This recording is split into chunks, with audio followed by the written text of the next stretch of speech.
Txano Gorritxo. Bazen behin Txano Gorritxo izeneko neska bat. Bere amonak kapa gorri eder bat egin ziolako zuen izen hori. Eta hainbeste gustatu zitzaionez, ez zuen kendu. Txano Gorritxo amarekin bizi zen, eta honek basoan bizi zen amonatxori mandatuak egiteko agintzen zion. Zatoz Txano Gorritxo, hemen duzu tarta zati bat, salda bat eta arrautza batzu. Eraman itxasun zure amonaren landa, gaizuri dago eta hon etorriko zaizkio. Baina kontu zibili, badakizu basoa beharkatu behar duzula eta arrisku asko daude. Zoa zuzenean, ez irten bidetik eta ez itxarratzekin. Bai, ama, kontu handi zibiliko naiz.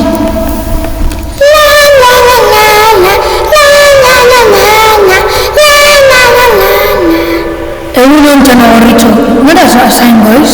Amonaren etxe, otar hau eramango dio janari. Gaitxo samar dago eta honen lagundu egingo dio. Non bizi da zure amona Txano Gorritxo? Pizka bat aurrera, basoko zerguine batean. Bere etxeak hiru harri txandien azpian dago. Zer ondo, egun ona izatea. Hau izaki zamurra, bain mokadu gozoa Andres Arra baino hobea izango da.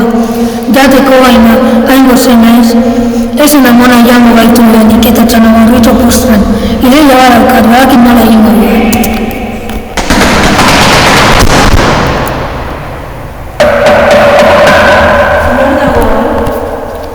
Txano Gorritxo naiz amona, pastela eta sopa eta arrautzak ekartzen ditu. Ireki. Txano Gorritxo sartu, irekita dago, gaizori marrota ezin naiz jarriki. Amonatxo ez erabarri zegoen, orain bere arropekin jantziko naiz eta bere goean etxango naiz. Txano Gorritxo usteikadan harrapatu eta mokadu batez ineliztoko korrika aldea egin baino lehen.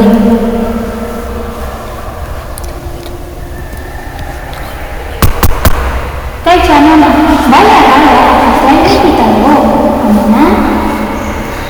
Kaixo alaba, pasa, pizka bada zaina gozatasuna. Amona, txos. Amona, txos, janari ekarri dizu, eta lore batzuk hartzen ere entretendu naiz. Baina, amona, zein bere arrandia dituzu? Hore entzuteko dira alaba. Baina, amona, zein begian dira dituzu? Zu hobeto ikusteko dira maitea. Baina, amona, zein esku handia dituzu? Baina, zu hobeto bezarkatzeko dira. Baina, amona, zein handia duzu? Hobeto jateko da. Goza, orain lokuruzka bat egin behar dut.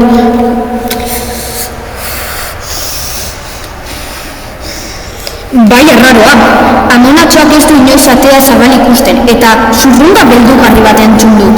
Baina, zer ikusten dut? Otso bat dago amonaren oean etxanda. Zer egin duzu? Non dago amona? Eta tripaldi hori, badakit! Zer beldurra izan dudan, zein lur zegoen otsoaren barruan. Eskerrik asko lagun bertea zabalita gaituzu. Hau ez hemen amaitzen. Otso gaizto honi kontu handienan behar zaio. Txano Gorritxo, ekarri harri batzuk, zabela beteko dizugu haiekin. Oraindik lo dagoen bitartean. Zain aztena sentitzen nizen. Oraindik amona hau eta Txano Gorritxo hau, bai bideaz suminkorrak. Urpizka bat erango dut urmela.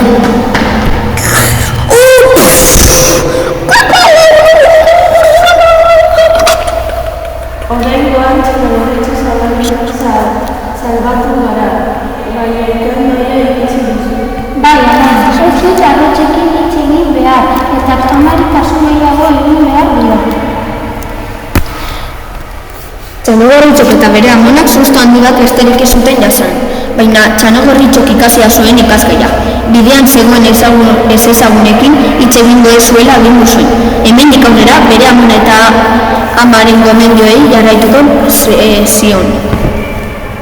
Txano Gorritxo, ipuina euskaraz. Ahotsak, Kamila, Liber, Manes eta ni Jon. Produzioa 2024, 2025ko ekainaren, ez dakit noiz da.